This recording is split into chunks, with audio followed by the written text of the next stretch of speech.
Ouais, je suis un mec qui boit de l'eau. Hein. Fin 1945, la Seconde Guerre mondiale est terminée, le procès de Nuremberg peut débuter, on y juge les principaux dirigeants nazis.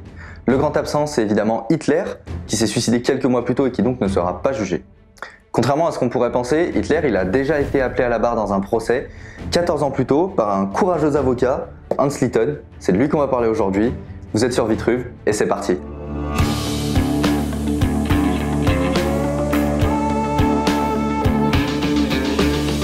Hans Litten est né en 1903 dans une famille juive convertie au luthéranisme, donc c'est une famille protestante, et on sait qu'il est très proche du Parti communiste sans jamais s'engager dedans. À 26 ans, il va devenir avocat et la plupart du temps, il va défendre des anti-nazis dans des procès à vocation politique.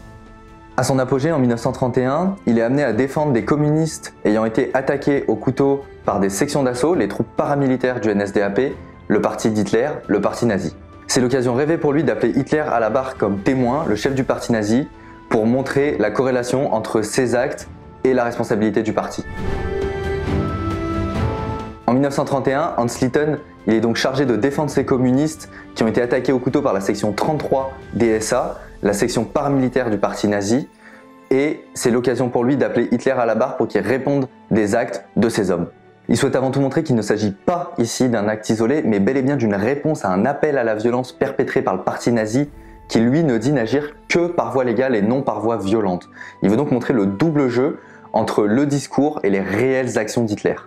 Hitler, il est obligé de se présenter, il fulmine évidemment, mais pour lui, c'est avant tout une occasion rêvée d'avoir un vrai public et de pouvoir une nouvelle fois faire preuve de ses grands talents d'orateur qu'on lui connaît.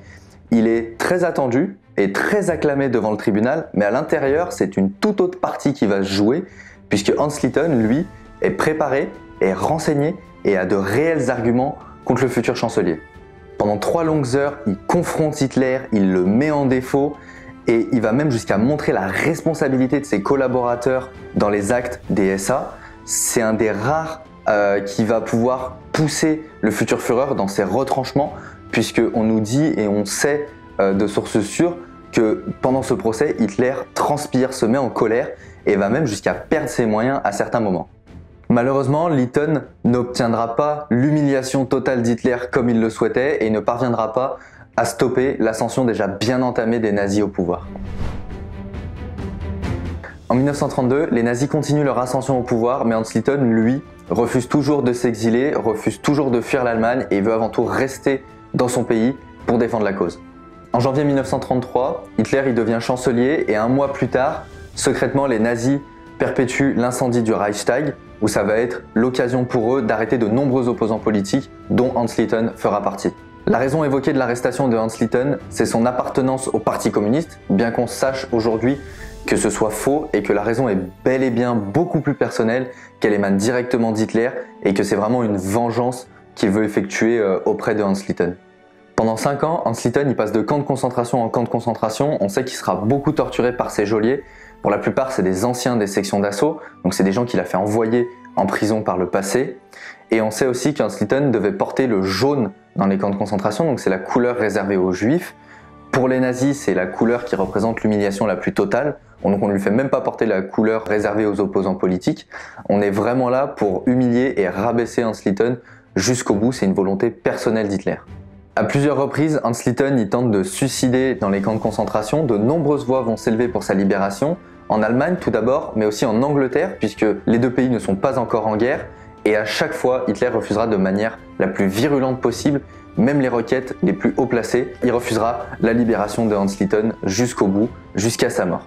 En 1938, Hans Litten parvient à se donner la mort dans les latrines du camp de Dachau, juste avant la Seconde Guerre mondiale, donc c'est là que sa famille va prendre la fuite et quitter le pays.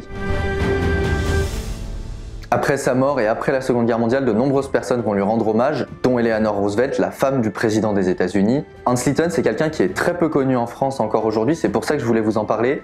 En Allemagne, il est un peu plus connu, il a vraiment un rôle de martyr dans l'histoire, et on sait que certains bâtiments et certaines rues, dont la rue du Palais de Justice à Berlin, puisqu'il était avocat, portent aujourd'hui son nom, à savoir la Littenstrasse. Moi je vous invite à lire ce livre, c'est comme ça que j'ai découvert Hans Litten. Donc c'est très intéressant, ça s'appelle Contre Hitler, le destin de Hans Litten de François Guéroult. Et c'est très facile d'accès, c'est très lisible. On y retrouve le parcours de Hans Litten, sa vie, et aussi le procès où a été appelé Hitler. En attendant, moi je vous invite à vous abonner à la page, à partager. On se retrouve la semaine prochaine pour une prochaine vidéo. J'espère que celle-ci vous a plu. Il y en aura d'autres. Salut, merci et ciao.